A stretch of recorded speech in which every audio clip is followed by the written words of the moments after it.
I got one question for you. Is Oklahoma City in the South or the Midwest? The South. Okay, so it's Southern hospitality when they gentlemen sweep Indiana, right?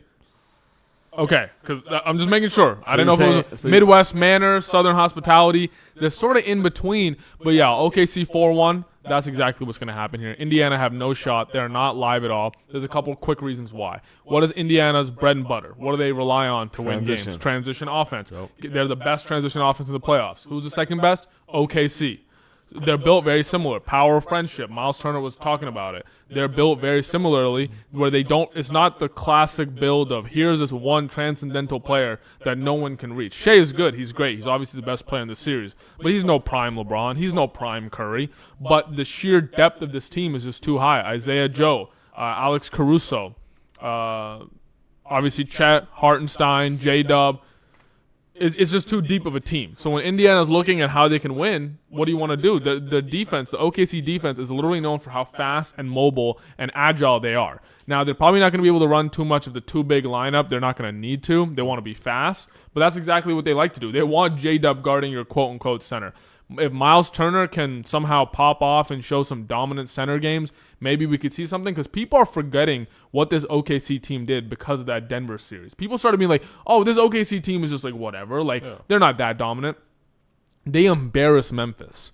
4-0, clapped them. 50-point lead in the first game. Memphis, average deficit, but they were a decent Western team, and they clapped them like 30-point deficits. I think before the playoffs started, I would have said Memphis and Indiana are pretty similar rated teams. Then, okay, they play a tough series versus Denver, struggled there for sure, but there's no Jokic in this series. And then look at what they did to Minnesota. Embarrassed them. Ant can't get anything. Julius Randle can't get anything. Shea's own cousin is like, man, I'm tired of this. I'm sick and tired of this. So people need to realize that the Denver series was an aberration. We need to look at the Minnesota series and the Memphis series, double M, because that's how many M's all these guys are going to get in the offseason after they crush the Indiana Pacers and win this easy chip and start this dynasty. I do think it is cool that both teams are out of the luxury tax, both are small market teams, both teams traded PG to get their dynasties kickstarted, which is messed up because I'm a huge fan of PG.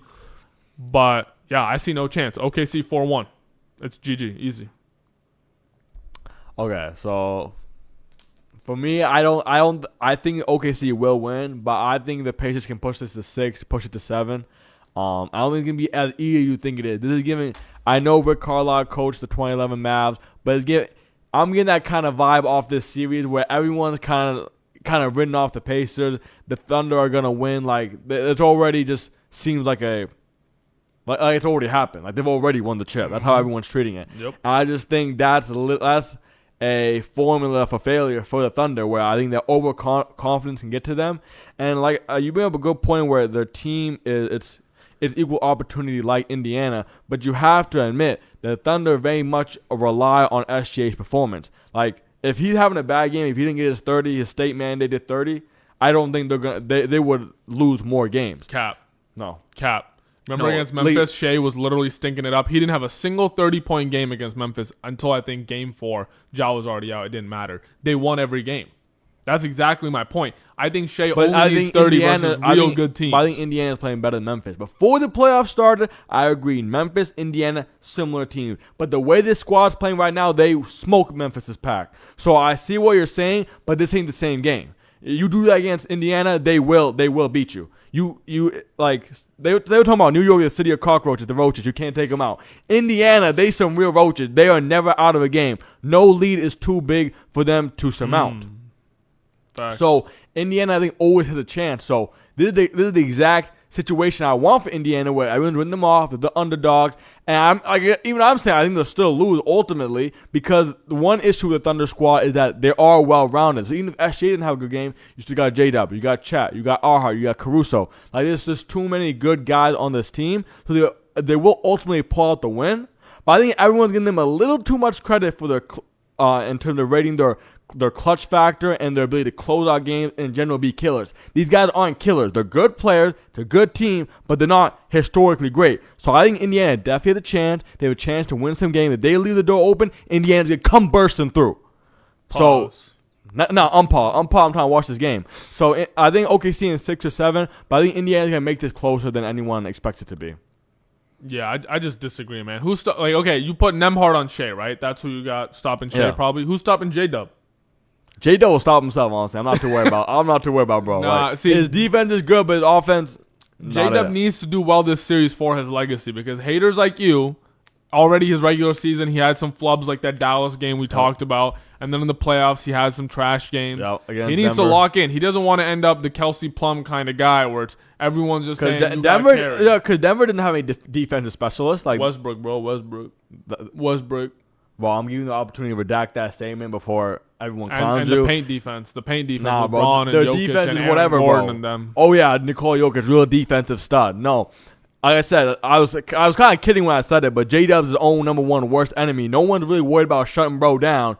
He can just shut himself down. He's gonna pop off. I can easily see 2 games where J-Dub does not show up how he needs to, or SJ not showing up, or some combination of that sort, and Indiana takes those 2 games. And honestly, I'm a little bit of a hot take. If Miles Turner does what he did in Cleveland, okay, and I'm not saying he will, because the issue with him is he's a 3-point shooter now, so I need the 3-point shooting variance to go his way. There's no other way. There's no the OKC defense, if they play this way, Miles Turner will shoot 40% from 3. It don't work like that. If the shots go in, Indiana can win this thing.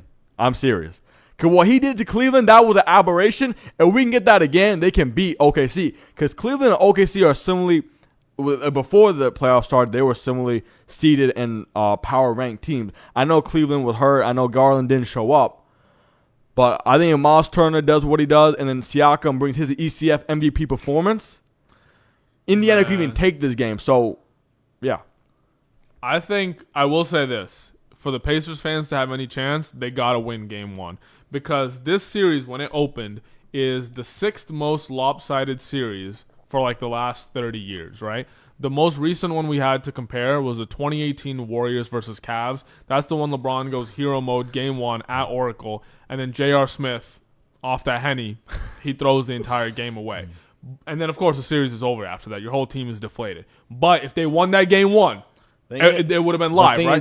But that was a different squad. That was LeBron. Like, if LeBron's deflated, that team is deflated. Indiana, you would have to break that whole team soul. So honestly, even if they don't take the first 2 games, it's fine. Most playoff series, you don't steal the first 2. So OKC takes 2. Indiana absolutely do have a chance to win at the home arena. I will look to game 5. No, because Indiana stole game 1 versus the New York Knicks, and they stole game 1 versus the Cavs. Okay. They are following this playbook. So I understand what you're saying, that maybe they won't be defeated, but I feel like the opposing team, it's about defeating them. Yeah, if they take game 1, then yeah, I see what you're saying. But I think even if they don't take 1, they still have hope. No, I don't think they have hope. I don't think it's as important as you're making it seem to be. Because they're not going to win both at home. They're the worst team. You got to steal 1 so you can still afford to lose 1 at home. And then you might hit game 5, 2-2, and try to really do something there. Because if the Pacers lose game 1, for me, I mean, that's wraps. It's 4-0 or 4-1. My official prediction, Thunder 4-1. What's your official prediction? Official prediction, I'm going to take OKC in 6. That's my official prediction. All right. We'll be seeing, man. But I'm hyped. People talking about, low TV ratings, but man, shut up. Like, we don't watch this sport based on TV ratings. Like, hey, guys, what's the Nielsen rating on this game? I don't know if I can watch it. Yeah. It's hoops. It's good hoops. It's going to be good hoops, but I will say, I think, like, if you are a lover of pure basketball, a lover of the beautiful game, it's definitely Indiana, the team you're rooting for, the team you're watching. No, because why not OKC? No, because honestly, I feel like there's levels to this game. Like, OKC got a power friendship, but that's because they so stacked. Like, on defense, they will swallow you out. And offense, yo, pause. I'm paused, bro. They swallowing. It's not my fault. And then you got SJ. He's I know you. I feel like low key you kind of sneak some hate on him because you're a Jokic lover, low key. Like, SJ is that guy. Like, I know he's no LeBron. He's not all time Curry type, but he is one of the best offensive players in this league, and the offense revolves around him. Indiana, they truly rely on the ball movement, equal opportunity. Everyone's getting it in. And that's your Halliburton hate showing through, because if you think the OKC offense revolves around Shea, I think Indiana's offense revolves way more around Tyrese Halliburton. Because even though Nembhard is qualified to pass and get the assist, he then doesn't have the defensive energy or the defensive effort. He's giving it all on the defensive end, and then some three-point shooting, some driving, and then Halliburton's giving it all on the offensive end, and that's why he is, unfortunately, a defensive cone. No, but Yeah, I mean, I agree. It's beautiful basketball from both sides. How about that? Indiana, I'm like, bro. yo, hating. Nah, I'm Self not hating. talking about It's AK called being OKC. pragmatic. It's called not wearing the rose-tinted glasses. Just get your eyes checked. Man, you don't even have a Get- rose gold get- iPhone. What are you talking Get your about? eyes checked before June 5th. How about that? How about we close on that? All right, man.